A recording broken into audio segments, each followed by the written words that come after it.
Welcome back to the deep dive. I want to start today with a sensation, a memory, really. I'll start with you. I want you to, if you can, just for a second, try to summon the smell of mothballs and old heavy fur. That is a very specific trigger you're pulling there. It is, isn't it? And for millions of people, that specific smell is immediately followed by an image. A snowy wood, a single iron lamppost glowing in the dark, and maybe a fawn holding an umbrella. You're talking about Narnia. We are talking about Narnia. C.S. Lewis's The Chronicles of Narnia. It's one of those stories that, for so many people, isn't just a book series. Well, it's a foundational text. It's part of the architecture of their childhood imagination. Exactly. It's where they first got that sense of a world that was bigger, maybe more real than their own. A world hidden just at the back of a wardrobe. Right. And the reason we are stepping back into that wardrobe today is that Netflix is, well, they're in the process of gearing up for a massive new film. And it's being directed by Greta Gerwig. Which is big news in itself. You have a beloved property, a huge studio, a very acclaimed director. On the surface, this is just standard entertainment. It is, but as you know, that's not why we're here. We aren't here to talk about casting rumors or potential release dates. No, we're here because the source material you've provided us, and we're talking specifically about commentary from a site called the Trent Report and a series of essays by a cultural critic, Deacon Harrison Garlic. They suggest this movie has become a flashpoint's a good word for it. It's become the center of a much larger, and I have to say a much heavier cultural battle. And when you say heavier, we really mean it. The documents we're analyzing today, they make some extraordinary claims. They argue that what is happening to this Narnia adaptation is a symptom. A symptom of what? Of the gutting, their word, of Western tradition, a fundamental redefinition of a word as basic as liberty. Mm-hmm. And, well, they even frame it as a spiritual war on reality itself. It's a very steep escalation, isn't it? We go from a comment made in a film editing all the way to the decline of civilization in just a few steps. It's incredibly fast. And I think because of that, it's really important we state our mission right at the top here. Okay. The sources we are about to deep dive into, they come from a very specific worldview. You could call it traditionalist, it's certainly religious, and it's culturally conservative. They use phrases like woke, ideologue, and degenerate without blinking. Right. And our job today is not to endorse that viewpoint. It's not to grab a pitchfork and join the mob, but it's also not to just dismiss them as, angry fans having a tantrum online. No, our job is to understand the logic of their argument. How do they connect the dots? Why does a single comment about film editing lead someone to, quote, G.K. Chesterton on the end of the world? That's the thread we really need to pull on. So let's start there. Let's start with the spark, the specific incident that lit this whole, and it centers on one man, a guy named Andrew Weisblum. And we should be clear, this is not some unknown guy. He's a heavy hitter in the film industry. He is. He's edited for directors like Wes Anderson, Darren Aronofsky. He's an Oscar nominee, a very respected technician in his field. Extremely respected. And he has been reported to be the editor for this upcoming Narnia project from Netflix. The whole controversy, this whole firestorm, it stems from an appearance he made on a podcast. A pretty niche podcast, right? It's called The Art of the Cut. Exactly. It's a show for industry insiders, for film nerds, really, to geek out over things like pacing and transitions and the technical craft of editing. Usually not the sort of place you'd find the origins of a culture. But this time was different. He was on the show, and he dropped a quote that went viral in all the circles that were already worried about this adaptation. He was actually discussing a different film he'd worked on, another book adaptation called Caught Stealing, and he admitted, just very casually, quote, I did not read the book. Okay, let's just pause on that for a second, because my first reaction is, what? But I want to play devil's advocate here. Please do. If I'm a film editor, my only job is to work with the footage I've been given, the images on the screen. If I'm too in love with the book, couldn't that be a bad thing? Might I try to, subconsciously fill in gaps that the movie doesn't? Is there a valid argument for having fresh eyes? That is precisely the industry defense, and it's the exact defense that Weisblum himself gave on the podcast. He literally called it maintaining his objectivity. So he has a reason. He does. He argued that the films isn't being made, in his words, exclusively for people who are aficionados of the book. His logic is, if the story on screen doesn't make sense to him, the guy who has a blank slate, then it's definitely not going to make sense to a general audience member who also hasn't read the book. He wants the film to stand alone. That's the phrase he used. He said he wants to avoid subconsciously relying on information from the book that isn't actually present in the scenes he's cutting. Which, in a vacuum, that sounds kind of reasonable. It sounds like a professional doing his job. In a vacuum, yes. But the critics in our source material, they didn't hear objectivity. They heard something else entirely. They heard arrogance. And why? What was the piece that connected his work on this other movie to Narnia? Because he made the connection himself. Immediately after explaining his process, he hinted at his current project. He didn't name Narnia, but he said, and this is a direct quote, "Right now, I'm working on a film where the source material is very well known." Okay, that's pretty clear. And then he delivered the line that really set things off. He said, "Once again, I'm choosing not to refer back to that material because we're doing our own take on it." Doing our own take on it. Okay, I can see why that would trigger the alarm bells. That is the smoking gun for these critics. For Deacon Harrison Garlic, whose essays we're looking at, this isn't just a technical preference an editor has. This is an admission. An admission of what? That the creators feel they are superior to the source material. Garlic's argument is that when a director or an editor or a writer says, we're doing our own take on a classic like The Chronicles of Narnia, what they're actually saying is, we know better than C.S. Lewis. They're not adapting, they're correcting. Or improving in their own mind. And this brings us right to the core concept that Garlic introduces in his writing. It's a really fascinating bit of cultural theory. He calls it false continuity. False continuity. Okay, break that down for us. What does he mean by that? Sure. It's a bit like that old philosophical paradox, the ship of Theseus. Right. If you replace every single plank of wood on a ship over time, is it still the same ship at the end? Exactly. Garlic asks us to imagine a sort of cultural version of that. Imagine a scenario, maybe 10 or 20 years from now, where an entire generation has grown up with no direct knowledge of the original Chronicles of Narnia book. They're a blank slate. Their only exposure is going to be what's put in front of them. They're a blank slate. And then the cultural gatekeeper, he would point to Netflix, film critics, the media. They come to this generation and they say, hey, you know that old book series from the 1950s? It was terrible. Terrible how? It was outdated, it was problematic, maybe racist, definitely sexist, and frankly, a bit boring. But they say, don't worry, we have fixed it. Here is the shiny, new, improved Netflix version for you. So the new version gets to wear the name Narnia. It gets all the brand recognition, but the actual substance, the internal organs, have all been swapped out for some... Precisely. That is the essence of false continuity. The audience thinks they're participating in their cultural heritage. They think they're watching Narnia, a cornerstone of Western children's literature. But what they're actually consuming is a modern ideological inversion of it. So the link to the past isn't just broken, it's been hijacked. It's been hijacked and rerouted. And the sources we're looking at, they have a much more visceral term for this. You mentioned it earlier. They call it a skin suit. Yeah, that's a horrifying visual. It's deliberately provocative. It is. The Trent Report, in particular, pushes this theory hard. It posits that modern creators, and the text very often refers to them as woke ideologues, that they lack the talent or the vision to create new, resonant myths of their own. The argument is they can't write a new Lord of the Rings. They can't come up with a new Narnia or a new Star Wars. So instead, they go hunting. They find these established, beloved brands that already have a built-in emotional connection with the audience. And then, to use the source's brutal metaphor, they kill the host and they wear its skin to deliver their own message. That's a heavy act, but let's look at the evidence they claim supports. Is there actual proof that Netflix and Gerwig intend to, skin suit Narnia, or is this all just anxiety and speculation based on one editor's off-the-cuff comment?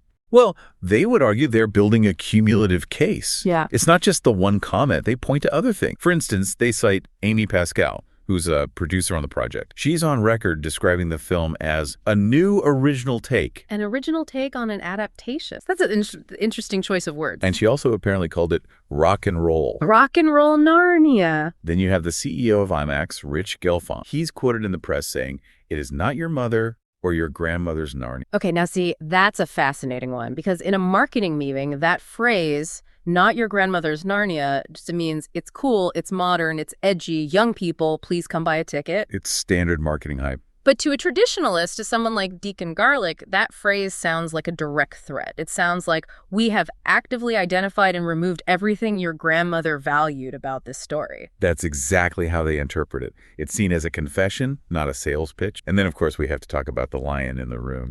As the source material spends a significant amount of time discussing rumors that were circulating on fan sites like Narnia Web. Specifically, the rumor that Meryl Streep was being considered to be the voice of Aslan. Meryl Streep as Aslan. Now, we have to be absolutely clear here. This is a rumor. It's not confirmed. But in these critical circles, the rumor alone was enough to cause a complete meltdown. Why? Why is that specific idea so explosive for them? It comes down to theology, 100%. For C.S. Lewis, and for the readers who take his faith seriously, Aslan is not a metaphor for Jesus. He's not an allegory for Christ. Right. He is the incarnation of Christ in that specific world, Narnia. Lewis was incredibly explicit about this in his letters and essays. He was. Aslan isn't just some magic lion or a benevolent nature spirit. He's the son of the emperor over the sea. He is, as you said earlier, the Lion of Judah. His story in The Lion, the Witch, and the Wardrobe is a direct retelling of the passion, death, and resurrection. So from that perspective, if you change Aslan's gender, if you cast a woman in the role, you aren't just making a progressive casting choice. To these critics, you are committing a profound theological error. You're fundamentally altering the nature of God as depicted in that world. They argue that even if you don't change the gender, but you just strip away that divine authority, if you make him just a wise guide or a powerful animal, you have removed the entire substance of the story. You've removed the gospel from the story. You've removed the gospel, and that leads directly back to the skin suit metaphor. You keep the appearance, the golden fur, the powerful roar, the name Aslan, that's the skin. But you've removed the Christology. You've scooped out the body. And what's left, according to the source material, is what Garlic calls modern slock. Modern slock, that's his term for it. He argues they keep the brand awareness of Narnia to sell Netflix subscriptions, but they fill that recognizable vessel with modern ideologies that are completely antithetical to what C.S. Lewis actually wrote and believed. And the source material doesn't see this as an isolated incident. They broaden this out significantly. They argue that Narnia is just the latest and maybe most high-profile victim of a pattern. They do. They point to other massive franchises, specifically Star Trek and Star Wars, as precedents for this exact kind of cultural desecration. And this is where they bring in another commentator, someone from the Trent Report named Kaiser von Lohengram. And his theory is where the argument gets, frankly, a lot darker and more conspiratorial. It does, because Lohengram argues that these adaptations aren't just the result of bad writing or lazy creative choice. He claims that some of them are intentionally designed to fail financially. Wait, hold on. That just defies the basic laws of capitalism. Netflix is a multi-billion-dollar corporation. Disney is a behemoth. Why would they willingly burn hundreds of millions or even billions of dollars just to what? To degrade the cultural icon. That's his argument. Longram's theory is that for some creators, the ideological goal has become more important than the financial one. He calls it achieving a lasting psychic impact. A lasting psychic impact, meaning what? The argument goes like this. If I can ruin Luke Skywalker for you, if I can take the hero of your childhood and turn him into a bitter, cowardly old failure who considered murdering his own nephew in his sleep. You're talking about The Last Jedi. I'm talking about the critique of The Last Jedi that is central to this source material. If I can do that, then I have successfully severed your emotional connection to the hero archetype that Luke Skywalker represented for 40 years. I've demoralized the fan base. You've poisoned the well. So even if future creators try to fix it, the damage done. The original ideal is tarnished. That's the theory, that the psychic damage is worth more to the ideologue than the box office returns are to the corporation. And they point to the upcoming Star Trek Starfleet Academy series as another case study. How so? The source material quotes the showrunners admitting that they use Easter egg from the classic shows. They'll name a building the Sato Atrium after a character from Enterprise, or a hall the Uhura Pavilion. Which fans love. That's fans. But the critics argue it's not fan service, it's bait. They call these things trophies. They say they dangle these nostalgic keys to lure in the old school fans, the ones who value the original ethos of Star Trek logic, reason, exploration. And then they hit them with what the source calls plot lines promoting degeneracy and polygamy. So it's a bait and switch. Come for the familiar starship names, stay for the lecture on modern sexual politics. That is the accusation, yes, and they see it everywhere. They even briefly mention a translation of Homer's The Odyssey by classicist Emily Wilson. How does Homer get dragged into this? Because the source claims this translation is a woke feminist take on the epic, one that is explicitly intended to, in their words, bring down the patriarch. So the idea is that no foundational text of the West, not Lewis, not Lucas, not even Homer, is safe from being hollowed out and reimagined to serve a modern political agenda. Okay, so we've established the what. We have the editor's comment, the producer's language, the rumors about Aslan, and this broader pattern they claim to see in other pop culture franchises. But this is where the source material takes a really hard pivot, isn't it? It does. It moves away from analyzing pop culture and into some very deep philosophy and linguistics, they argue that this hollowing out process, this skin suit phenomenon, isn't just happening to movies. It's happening to the very words. This is the section on redefining liberty, and I think you're right. This is the intellectual core of their entire argument. Deacon Garlic uses the single word liberty as a case study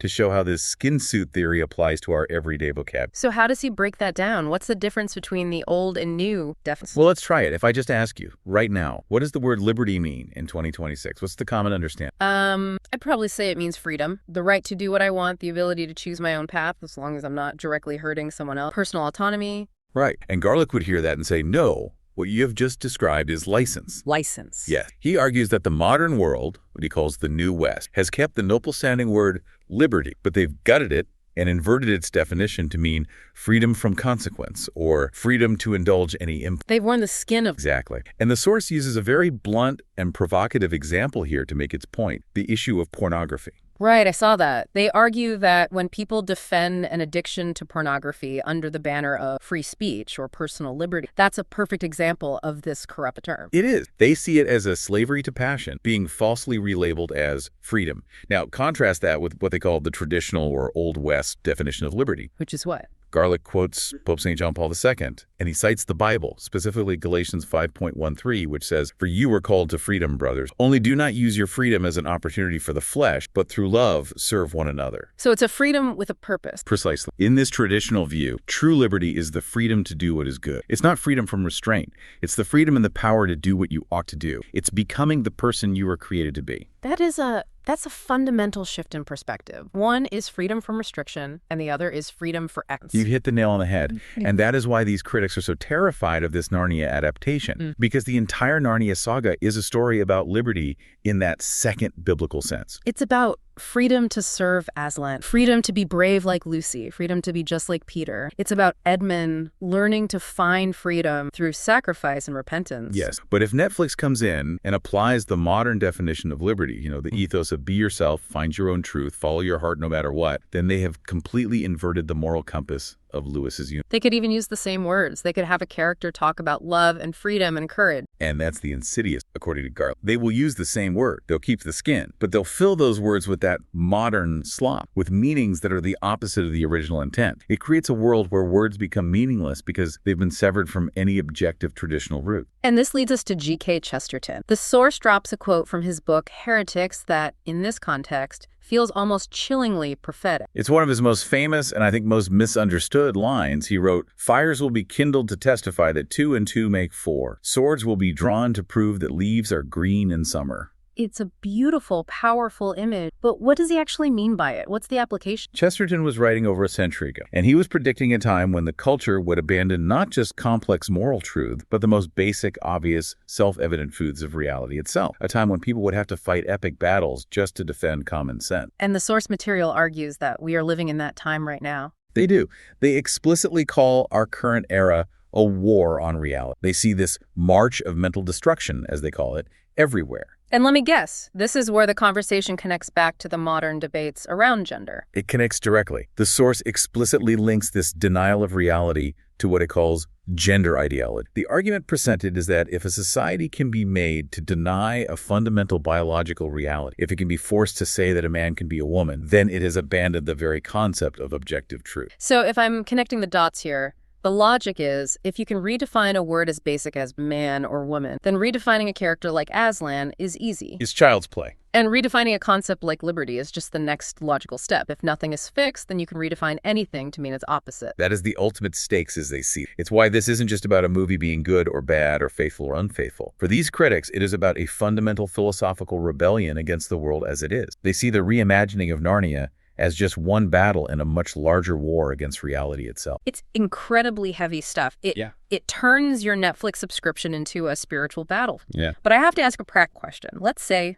for the sake of argument, that they are 100% right. Let's say Netflix releases this film and it is a completely hollowed out version of Narnia. Okay. So what? Why does it ultimately matter? The original books still exist. They're on every library shelf. Can't people just read the books and ignore the movie? That question brings us to the synthesis part of our deep dive, and it's a point the sources are very concerned with. They argue that these powerful new adaptations don't just exist alongside the originals, they act as a blockade. A blockade? How? They prevent new generations from ever finding the originals in the first place. Think about it. The Netflix version will have a multi-$100 million marketing campaign. It will be everywhere. It will be the default. It becomes the definitive version in the public consciousness, especially for kids who have no prior exposure. It's exactly. If you're a 10-year-old in 2027 and you watch the Netflix Narnia and what you see is a generic fantasy action movie with a girl boss Aslan and characters talking with modern slang, you're not going to finish that and think, I wonder what the subtle Christological nuances of the 1950s text might have been. No, you're just going to move on to the next piece of content on the algorithm. The original is effectively erased. It's erased. And the source material uses a very specific and I think very beautiful term from Tolkien to describe what is lost in that process. They talk about the gleam of evangelium. The gleam of evangelium? What is that? It's from Tolkien's theories on myth and fairies. He and Lewis both believed that great myths were, in a way, lies breathed through silver. But there were lies that pointed toward the ultimate capital T truth. Ooh, the gospel. The gospel. The evangelion. They believed a good myth could sneak past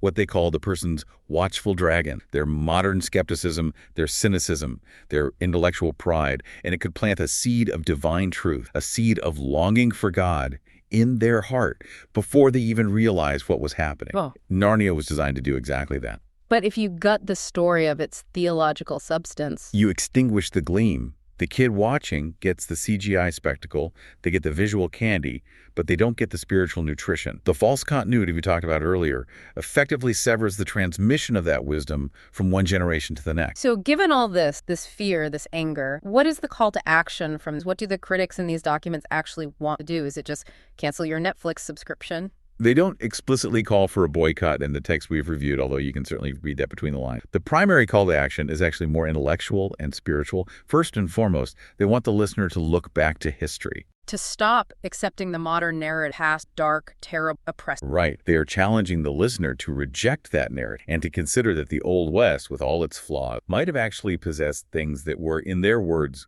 good and true, things we flaw. And there's a challenge to courage in there as well. There is. The source ends with a very poignant, almost haunting question directed at the reader. It asks, why are you not afraid of God instead of man? That's a challenge to reorient your priorities. It is. It's a challenge to stop being so afraid of what the modern culture will call you, outdated, bigoted, problematic, and start being more concerned with defending what you believe to be true and good and beautiful. They're asking people to reject the slop and to hold the line on the definitions of things, whether that's the definition of a character like Aslan or a concept like liberty. It really does crystallize the central tension in any adaptation, doesn't it? The tension between modernizing for a new audience and preserving the core of the original work. It does. And there is always a balance. You have to make changes to move a story from a book to a visual medium. Things have to be updated. But the core fear in all of this material is that in the process of updating, you might accidentally, or as they would argue, intentionally kill the very soul of the thing you claim to be adapted. So as we wrap this up, it feels like the skin suit theory, as provocative as it is a useful tool. It's a question the listener can carry. I think so. The next time you see a new remake announced or a new adaptation of a beloved book, you can ask yourself that question. Is this a living, breathing extension of the original story's spirit? Or is it just the skin of that story, stretched thin over something else entirely new and different? That really is the question. And whether you are someone who is eagerly anticipating Greta Gerwig's Narnia or someone who is dreading it, it's worth asking what exact lies beneath the surface of the stories we're told. Indeed. And maybe, just maybe, it's worth going back to the source, dusting off those old paperbacks. The ones that smell like mothballs and fur coats. And just seeing for yourself what all the fuss was about in the first place. And on that note, that's it for this deep dive. We've gone from a film editor's podcast all the way to a war for the definition of reality. So as always, thank you for listening. We'll catch you on the next one. Stay curious. And keep reading.